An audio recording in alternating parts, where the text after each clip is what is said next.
Honor, eh? What the hell is that anyway? Every man thinks it's something different. You can't drink it, you can't fuck it. The more of it you have, the less good it does you. And if you got none at all, then you don't miss it. The First Law trilogy is a grim-dark fantasy written by the author Joe Abercrombie. A grim-dark fantasy is notable for being anti-Tolkien in nature. The genre dismisses the hopeful, idealistic aspects of Tolkien's Lord of the Rings, and replaces it with violent, immoral, and nihilistic-themed storytelling. The most notable of this genre would be George R.R. Martin's A Song of Ice and Fire series, though Martin has rejected the nihilistic charge. In contrast, I would say that the First Law does seem to be more brazenly nihilistic.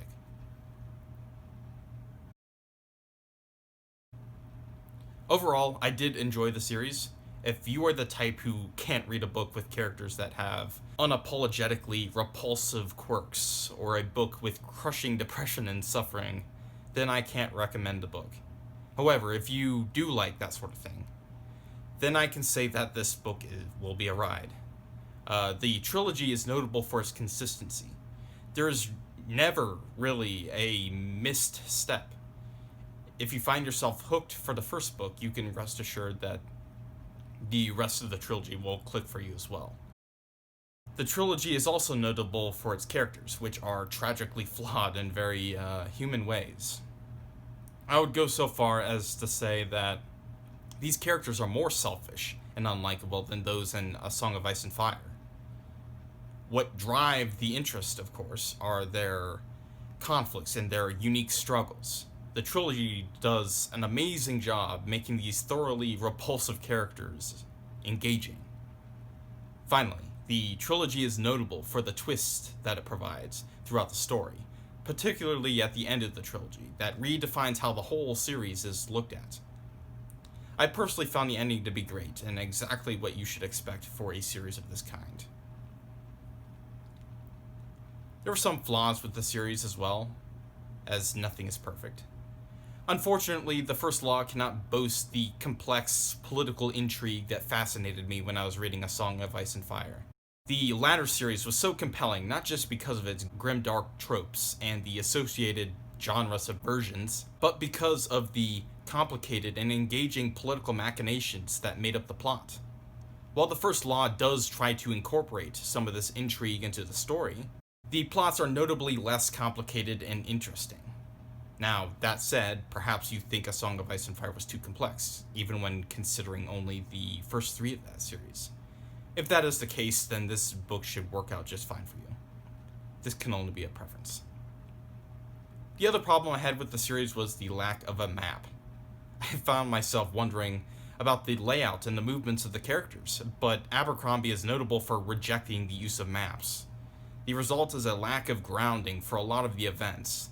Fantasy of all genres requires a map for the reader to make sense of everything, and I think this book is a good testament as to why.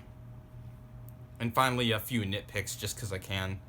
The prose overall is good, but I noticed throughout that Abercrombie isn't afraid to write incomplete sentences.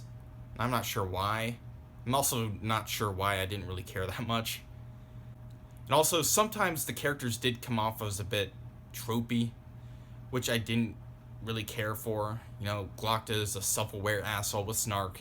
Artie is a fiery bad girl who pushes sexual mores. I'm sure I pissed off some readers with that Glocta comment, so let me just say that he was one of my favorite characters. I think some of this might just be my general disillusionment with most fiction these days. Much of it just seems to be the same. All in all, I enjoyed the read, and so I give the series an 8 out of 10.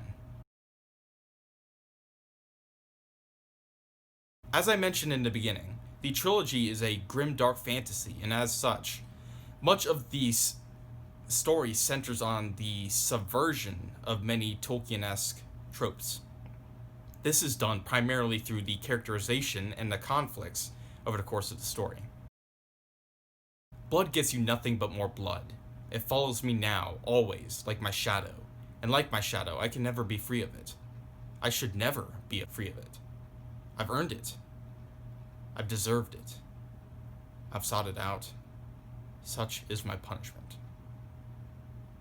Logan Ninefingers is one of the prime examples of a grimdark character. He functions mainly as commentary on characters like Aragorn from Lord of the Rings. Logan, like Aragorn, is from the more rugged north, and he embodies a great warrior whose name is known throughout the land. Logan contrasts quite significantly, though, when you consider the fact that Logan is infamous. He was a savage murderer, responsible for the deaths of many, including women and children.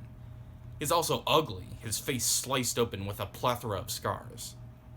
Logan's character conflict amounts to Logan's increasing disillusionment with his old ways and his increasing desire to turn around and become a better man. The series sets this whole arc up by having Logan be one of the travelers on the quest to the edge of the world. As you would expect, Logan begins to form bonds with this disarray of characters. He wins the respect of the arrogant Jezal. He makes love to the hostile Pharaoh, and manages to bring his necessary contribution to this journey. The first major undercut comes when their journey ends in failure. The magical seed that they were looking for was hidden somewhere else, and the second book ends with the whole crew completely dejected and frustrated. Logan, in particular, is forced to come to terms with the fact that this whole journey was for naught. He has lost his potential for redemption. What's more, his relationship with Pharaoh falls apart, and they end up parting ways, never to return to one another. The second undercut comes when Logan returns to the north after their fruitless journey. He finds himself back where he started, not just in terms of location, but also in terms of morality and well-being. The north is and always has been a harsh place, and he is consequently forced to return to his old ways of intimidation and murder in order to keep himself alive. Everything comes to a head when Logan finishes his fight with Bethid. It is made more explicit how Bethid has been wronged by Logan numerous times.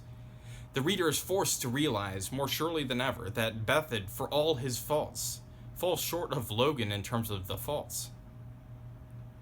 The reader is supposed to question whether the side they are following is even the correct side. The reader further wonders whether that question even matters. The final undercut comes when Logan leads the Northmen south to help the Union in their war. This was motivated by a desire to be a better man, as he wants to keep his word to Lord Marshal West. The fight is brutal and horrible, practically a Pyrrhic victory, and one of his close friends is killed in the process. What's more, the revelation surrounding Bayaz throws a wrench in all of this, as it is realized that Bayaz has never been on a noble quest and he had been using Logan from the beginning. But Logan is forced to admit that he walked into this charade. Logan eventually returns home, only to be turned on by one of his men. And while this man is notorious for his own backstabbing, sadistic nature, he accuses Logan of being one of the more evil people he has met. He emphasizes that this is mostly due to Logan's lack of self-awareness. This final encounter is meant to be the final nail in Logan's coffin, the final question that undermines everything that he's been vying for throughout the series. He had an idea of becoming a better man, but not only could he not get away from his old life, but he is forced to question what kind of man he actually is. Is he an evil man engaged in idealistic denial? His story ends exactly how it began, with Logan falling into a river during a fight. Rules are for children. This is war, and in war, the only crime is to lose. The second character to embody the subversion of the Tolkien-esque trope is Bayaz. Bayaz, from the beginning, is introduced as a Magi, read wizard, and this draws immediate parallels to Gandalf. Further, he is a man who orchestrates the great quest to the edge of the world in the hopes of saving the Union.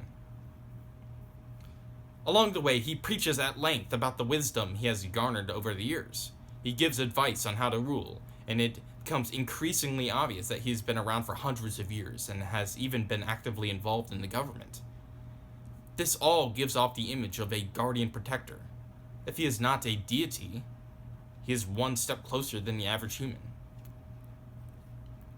The undercutting of the wise master trope begins fairly quickly and becomes progressively sharper over the course of the story. The first thing the reader catches on to is the arrogance of Baez, who, on multiple occasions, loses his temper over the lack of respect he receives. He emphasizes his position as the first of the Magi, and implies that he is owed this respect. This is a minor flaw. Things start to grow more fishy, though, as the journey progresses and they meet up with the other Magi. None seem to have very favorable opinions of this Magus. And what's more, there are rumors going around about his past, suggesting that he is lying about some of the darker parts. His enemies accuse him of killing his master, Juvens, and his friends show evident worry over whether the accusation really was true. The final undercut comes at the climax of the story, and serves as one of the last major twists in the story. It is revealed that Baez really did kill his master, but his crimes did not stop there. It is also revealed that he hardly set apart from those that he is fighting. He accuses Khalul and the others of breaking the second law, despite having friends on his side who break that same law. He brazenly claims that the only thing that sets him and Khalul apart is that he won.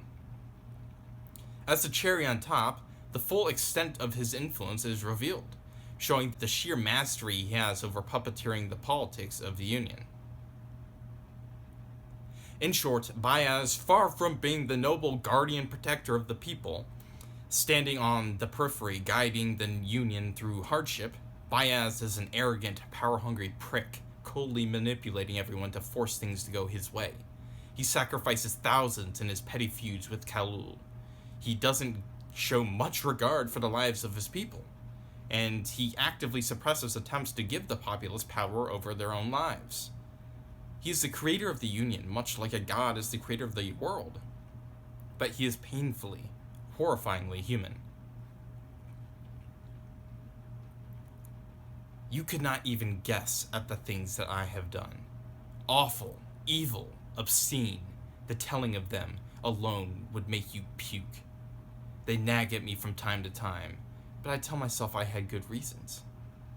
The years pass. The unimaginable becomes everyday. The hideous becomes tedious. The unbearable becomes routine. The next character I want to discuss is Sandan Glokta. He, like most of the other characters, never actually changes throughout the story. This is part of the overall message of the story, though his story's end does not play out exactly like the others.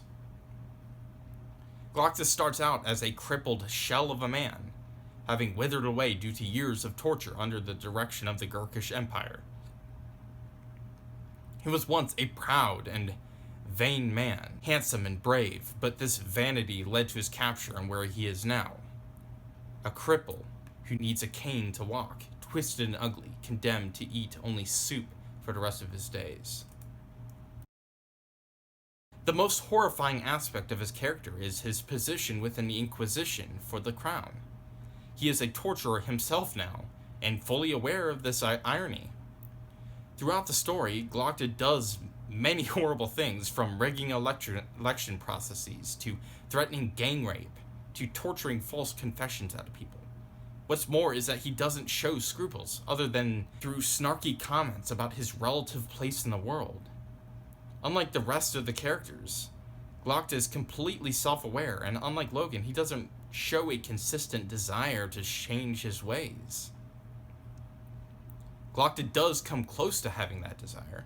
In the second book, he lets the traitor he has been tasked to expose go free. He does this out of the seeming desire to do the right thing. The typical tropes of storytelling suggest that this is the beginning of Glokta's redemption, but that never happens. Glokta worries about this choice, and then it bites him in the ass when the traitor comes back to haunt him. The story ends with Glokta continuing on with his ways after being promoted to Archlector. The final scenes are of Glokta coercing a woman into having sex with the king, and torturing the former Archlector as a nasty form of revenge for all of the events of the story up to this point. His rise in power is bracketed by his realization that he's under the thumb of Baez, but the story also emphasizes the more positive aspects, like the fact that he is a man acting in Baez's stead, and by the fact that he has gotten married to a beautiful woman, no matter how disturbing that whole scenario is.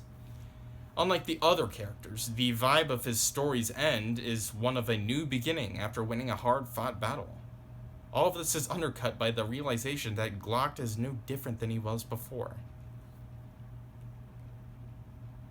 He wiped his face and then, his favorite part of the day, gazed at himself in the looking glass. The final character I will discuss is that of Giselle Dan Luther. Giselle starts the story as an arrogant noble prick that looks down at all those around him. He has the usual prejudices that a nobleman does and is wholly unlikable for it. He isn't very clever, nor is he a good fighter, without much all to redeem his character. As was the case with Logan's character, the story is set up to give off the impression that Giselle will change for the better by going on a journey to the edge of the world. This is how most stories work. As the journey progresses, this is what we begin to see. We see Giselle start by moping and annoying the rest of the people there. But by the end of the journey, he has drawn blood, taken a hit and a scar, and learned to respect Logan, who he had dismissed as dim-witted. This is legitimate progress. However, this progress is twisted upon return, when Giselle learns of the rumors of his talents spreading throughout the Union. These rumors are all false. The reader is forced to confront the absurdity of Giselle's journey and progression by having it contrasted with what could have been. Notably, the rumors fit the stereotypes of fiction far better than his actual actions do. The rumor that he peacefully put down a peasant rebellion is nobler than killing a random thug. But something interesting happens. At the very end of the final battle and his lackluster performance through the fight, he decides to stand up and fight for himself instead of letting everyone else around him get hurt in his stead. This is supposed to sound noble. On the face of it, it does sound noble. Except there are two catches to this turn. The first is that he is the king at this point, which means he must be protected by the others. The second is that he never actually does anything due to an intervention by a subordinate of Baez. His heroic turn is taken away from him at the last moment. Even still, Giselle tries to become a better king in the aftermath. He starts to visit the wounded in person and gains a reputation for being a king who cares about his people.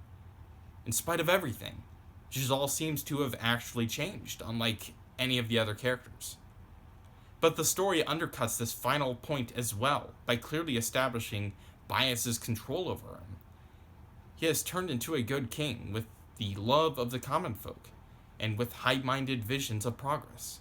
But this is nipped in the bud by Baez, who prevents him from bringing about any reforms.